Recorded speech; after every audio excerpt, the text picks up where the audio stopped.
자, 이번 시간에는 포지셔닝 스타일을 보도록 하겠습니다. 우리가 요소들을 이제 좌우 배치하거나 또는 누군가를 기준으로 배치를 해서 우리가 디자인이 되어 있는 걸 보고 그거와 똑같이 구현할 때 필수적으로 숙지해야 될 테크닉 중에 하나가 이 레이아웃, 플롯을 먼저 보도록 하겠습니다. 자, 레이아웃 스타일은 우리가 지금 플롯을 살펴볼 건데요. 플롯 외에도 최근 CSS3에서 새로 나온 플렉스도 있고요. 그 다음에 그리드라는 걸 이용해서도 레이아웃을 잡으실 수 있습니다. 가장 전통적인 방법이 이 플롯입니다. 전통적인 방법이고요. 방법으로 레이아웃을 좌우로 배치하는 거예요. 좌우로 배치를 하는 겁니다. 근데 이 전통적인 배치, 이 플롯의 한계가 명확하고요. 조금 불편한 부분이 있는데 그런 부분들을 개선해서 나온 게 디스플레이 플렉스예요.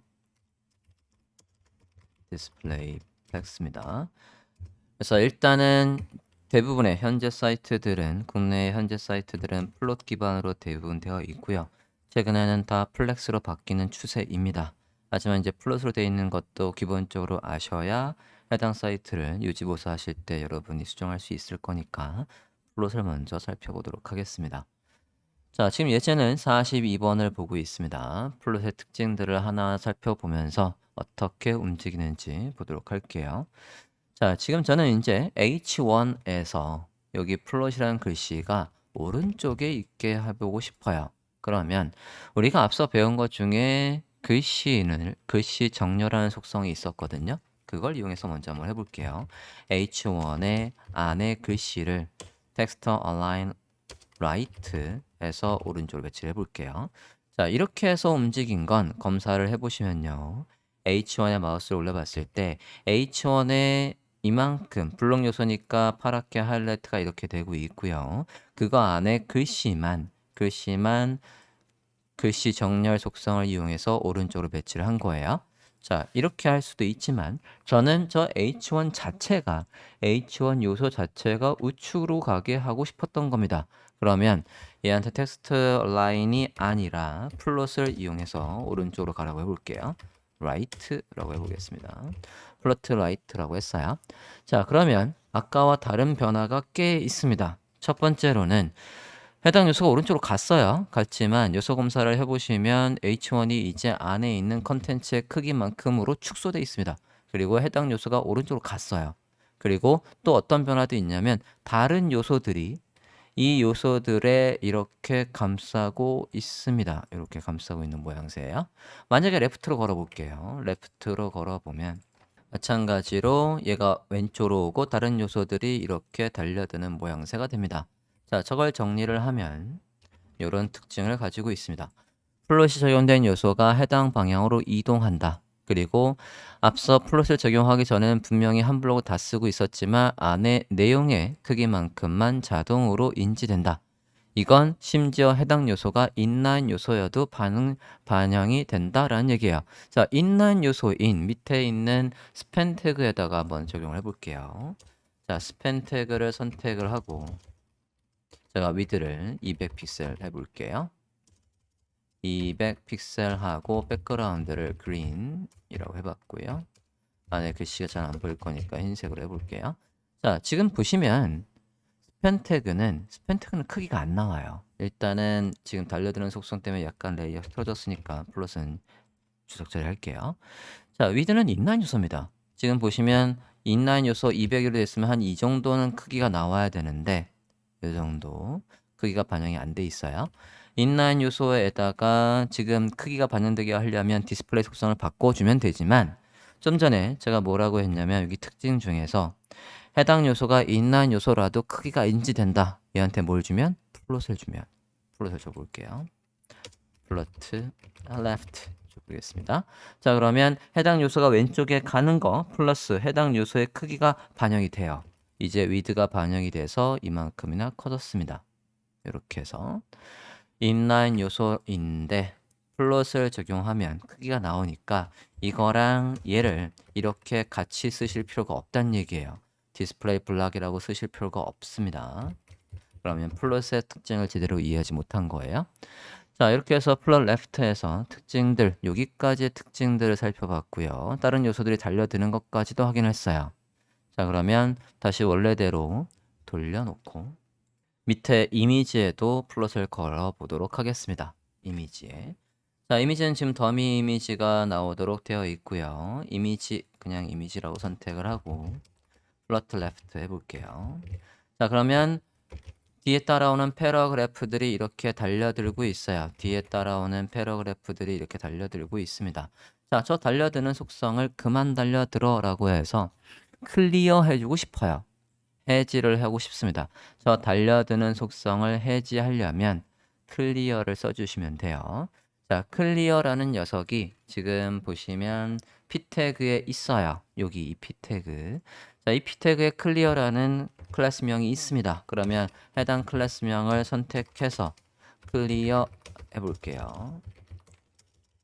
클리어라는 속성의 값으로 왼쪽으로 달려드는 속성을 클리어하려고 하는 거예요. 그러면 이렇게 해서 보면 얘는 이제 좀 전엔 여기 있었지만 이제 정신 차리고 다시 아래에 배치가 되어 있어요. 앞쪽에서 앞 요소가 레프트가 걸려 있어서 얘가 왼쪽으로 달려드는 속성이 있었으니까 그걸 해지했어요. 만약에 이 이미지가 오른쪽으로 플롯이 걸려 있었고 너도 오른쪽으로 그럼 달려드는 속성을 해지해라고 하면 이렇게 쓸 수가 있겠습니다. 그러면 다시 원 상태로 내려왔죠. 그래서 플롯이 어느 방향에 걸려 있든 상관없이 해제를 하고 싶으면 화면과 같이 보스라고 해주시면 돼요. 이렇게 해서 요소들을 배치하는 플롯에 대한 기본 속성을 확인했고, 그러면 얘를 활용해서 우리가 다양하게 웹페이지의 모양들을 플롯을 이용해서 배치해 보도록 하겠습니다. 43번 예제를 열어볼게요. 플롯에 EX라고 해서 있고요. 라이브 서버로 보겠습니다. 자, 예제 43번을 보고 있습니다. 43번을 보면 UL에 포트폴리오 리스트라는 클래스명이 있고요. 너비가 860으로 되어 있어요. 얘가 마진을 이용해서 화면 가운데 있습니다. 이렇게 해서 화면의 가운데 있는 상태고요. 조금만 더 넓게 볼게요. 축소해서 전체 화면에 다 보이도록 하겠습니다. 네, 이렇게 볼게요. 자, 그리고 패딩.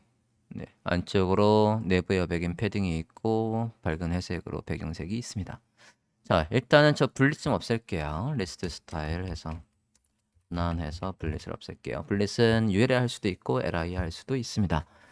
자, 이 상태에서 이제 제가 원하는 건 이 리스트, 요 이미지를 포함하고 있는 이 리스트가 지금은 리스트 하나하나가 블록 요소니까 이렇게 한 블럭을 다 쓰고 있어서 세로로 배치가 되어 있는 상태예요. 이 상태에서 저는 얘들이 가로 배치가 됐으면 좋겠어요. 가로 배치를 해보려고 하는데, 자, 가로 배치에서 플롯을 적용해 보고 저는 이 사이사이 간격이 요게 이제 가로 배치가 됐을 때 여기에 다음 리스트가 올 거고 여기 간격이 20픽셀이 됐으면 좋겠어요. 그러면 li마다 오른쪽에 마진을 주는 식으로 해서 만들어 볼게요. 클래스명 얘 안에 li 때문에 지금 세로로 배치되는 거니까 li에 플롯을 걸어 보도록 하겠습니다. 플롯 left 이렇게 걸어 볼게요. 그러면 차곡차곡 left로 왔어요. 그죠? 차곡차곡 li 너도 왼쪽으로 가, 너도 왼쪽으로 가, 너도 왼쪽으로 가 라고 해서 화면과 같은 레이아웃이 됐습니다. 간격도 지정해 볼게요. 마진 right에서 20픽셀 이렇게 하면 자, 일단은 지금 우리가 부모의 크기가 몇이냐면 860이에요. 860인데 안에 자신 요소가 쓸 수 있는 전체 너비가 몇인지 확인을 해볼게요. 검사해서 UL에 마우스를 올려 보겠습니다. 컴퓨트 항목을 볼게요. UL에서 지금 보시면 패딩이 있고요. 860의 크기가 있어요. 그러면 리스트 4개가 쓸 수 있는 최대 너비는 860이에요. 자, 860이 최대 크기라고 합니다. 그러고 우리가 지금 리스트 하나의 너비는 이미지 하나 크기가 자동으로 반영이 되어 있기 때문에 하나의 너비는 200이에요. 그러면 200이 4개 있는 거니까 800이겠네요. 그죠? 그러면 이 사이의 간격을 제가 아까 20을 떨궜으니까 이렇게 해서 요 3개 합친 게 플러스 60이 돼서 전체 860. 자, 산수로 따지면 지금 크게 이상이 없어요. 하지만 밑에 마지막 요소가 떨어진 건 우리가 li마다 오른쪽에 여백을 20 만들려고 했거든요. 막내가 오른쪽에 20을 만들려고 봤더니 여기가 좁은 거예요. 그래서 밑으로 떠졌습니다. 그러면 막내는 선택해서 오른쪽에 마진을 만들지 말아야 되겠어요. 자, 우리가 배운 선택자 중에서 막내, 라스트 차일드 선택을 해볼게요. 오른쪽에 마진을 만들지 말랍니다. 자, 그럼 이렇게 들어왔습니다. 자, 그럼 제가 원했던 대로 지금 정확하게 20픽셀의 간격을 두고 저 리스트들이 가로 배치가 됐는데 문제가 하나 보여요. 뭐가 있냐면 앞서 제가 포트폴리오 리스트에 배경색 EB가 있었거든요. 이 EB가 여기까지 다 채워져 있어야 정상인데 윗부분만 채워져 있어요. 검사를 한번 해보면 이건 UL에 마우스를 살짝 올려보시면 UL의 크기가 20이 잡히고 있습니다. 자, 왜 20이 잡히고 있냐면요. 자, 플롯이 걸려있는 요소들의 특징은 지금 우리가 여기 li마다 왼쪽으로 가라고 플롯을 건 거란 말이에요. 플롯을 걸어주면 달려드는 속성 때문에 자식 요소들의 높이가 안 나와요. 부모인 UL이 li의 높이를 하나도 인식을 못합니다. 그래서 li의 높이는 인식을 못하고 UL에 줬던 아까 패딩만 위아래 있어서 얘가 20이 나오고 있는 거예요. 마우스로 봤을 때 이렇게 20만 나오고 있는 겁니다. 자, 그러면 어떻게 하면 리스트의 높이를 부모가 알아볼 수 있을까? 지금 달려드는 속성, 여기에서 이렇게 달려드는 속성 때문에 이 UL의 높이까지도 저는 이렇게 설명을 합니다. 말아먹었다라고 설명을 해요. 이 UL의 높이까지 지금 없어진 거예요. 달려드는 속성 때문에. 그러면 여기 이 UL의 바로 이 앞자리, 이 자리에서 우리는 그만 달려들어 라고 해줄 필요가 있었던 겁니다. 그러면 저 자리에다가 빈 공간을 만들고 우리가 만들 수가 있겠어요. 그러면 지금 기존의 컨텐츠의 뒤, 우리가 선택자 중에서 컨텐츠의 앞뒤에다가 HTML은 없었지만 CSS적으로 빈 공간을 만들 수 있는 방법이 있었어요. 그게 애프터였어요. 그죠? 애프터로 해서 만들어 볼게요. 여기에다가 태그를 만드시면 안 돼요. 여기다가 만약에 div에다가 이렇게 만들고 여기에 클리어해서 스타일을 보스라고 하면 높이가 나올 거지만 여기에 div을 만들면 UL의 자식 요소는 li만 올 수 있기 때문에 잘못 쓰신 거예요. 그래서 여기다가 다른 요소를 지금 만들 수가 없는 상황입니다. 그래서 부득이 포트폴리오 리스트의 내용의 d, after 빈 공간을 만들고 이것도 반드시 있어야 돼요. 이게 없으면 나 거기에 글씨 쓸 거 아닌데 만약에 글씨 쓰면 이 글씨가 이런 식으로 나오는 거예요. 글씨를 쓸 게 아니라 여기에 빈 공간을 만들고 디스플레이 속성 클리어를 해볼게요. 클리어를 왼쪽에 걸려있든 오른쪽에 걸려있든 했는데 안 먹어요. 자, 애프터로 만드는 요소는 100% 인라인 요소예요. 인라인 요소에는 클리어가 작동하지 않습니다. 그래서 이 요소의 디스플레이 속성을 블락으로 바꿔주는 거예요. 이렇게 해서 해줘야지만 높이가 제대로 나오는 겁니다. 이 방식이 가장 표준 방식이에요. 플롯을 해지해주는 가장 표준 방식이라고 보시면 되겠습니다. 그래서 여러분이 보는 대부분의 사이트가 플롯 기반으로 되어 있는 대부분의 사이트들은 내용에 뒤에 공간을 만들고 화면과 같이 클리어 속성을 넣어서 달려드는 속성을 없애서 높이가 나오게 하는 걸 쓰고 있는 거예요. 예를 들어서 네이버에 가서 잠깐 확인 좀 하고 올게요. 네이버닷컴을 보고 있고요. 여기에서 지금 이 요소들이 지금 가로 배치되어 있거든요. 여기도 가로 배치되어 있고 그리고 크게는 얘가 왼쪽에 있고 얘가 오른쪽에 있습니다. 검사를 한번 해볼게요. 메일에서 검사를 해보면 이게 리스트로 되어 있고요. 리스트에서 지금 플롯이 걸려 있어요. 플롯이 안 걸려 있으면 이렇게 세로로 나올 녀석인데 플롯이 걸려 있기 때문에 차곡차곡 왼쪽으로 배치가 된 겁니다. 이러면 어떤 결과가 생긴다라고 했냐면 이 위에 높이가 안 나온다라고 했단 말이에요. 그래서 이 내용의 뒤에 가보시면 애프터 내용의 뒤에 우리가 한 거와 유사하게 빈 공간을 만들고 지금 네이버 같은 경우는 디스플레이 속성을 테이블로 썼어요. 이렇게 해도 되고요. 블럭으로 해도 됩니다. 테이블 레이아웃에 픽스드 한 거는 안에 있는 컨텐츠의 크기에 맞춰서 너비가 원래 맞춰지는데 그거 상관없이 균등하게 나오게 하는 속성이라고 보면 되겠고요. 클리어해서 이렇게 돼 있습니다. 자, 그러면 지금 여기에서 플롯을 이용해서 레이아웃을 여기도 볼게요. 여기도 크게 보면 크게 보시면 얘가 왼쪽에 이렇게 있고 얘가 오른쪽에 있는 거란 말이에요. 그러면 얘한테도 왼쪽에 있으라고 플롯이 걸려 있겠죠? 얘한테도 플롯이 이런 식으로 너비가 지정되어 있고 플롯이 있고요. 오른쪽으로 가란 거에도 이렇게 플롯이 걸려 있어요. 그러면 이 내용의 뒤에 애프터에도 또 공간을 만들고 플롯을 해지해 주고 있습니다. 자, 네이버 같은 경우에는 요소 가로 배치하는 것들마다 뒤에 공간을 만들고 플롯을 해지해 주는 걸 그때그때 다 쓰고 있어요.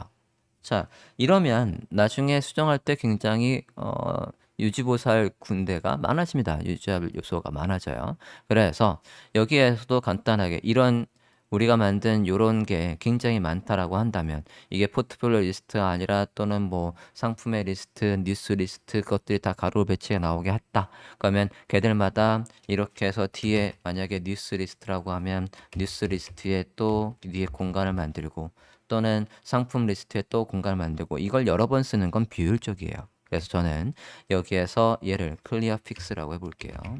클리어 픽스. 자, HTML 클리어 픽스라는 클래스명은 없습니다. 그러니까 지금 저장하고 보면 다시 원상태죠. 그래서 클리어를 해주고 싶은 곳에 부모한테 가서 저 클래스명 이렇게 추가만 해주면 반영이 된다는 얘기예요. 우린 그러면 이거 하나만 써놓고 플롯을 해지할 일이 있으면 그 부모한테 가서 클래스명만 넣어주면 간단하게 레이아웃을 빠르게 잡을 수 있다는 얘기가 됩니다. 플롯의 가장 기본적인 특징을 살펴봤습니다.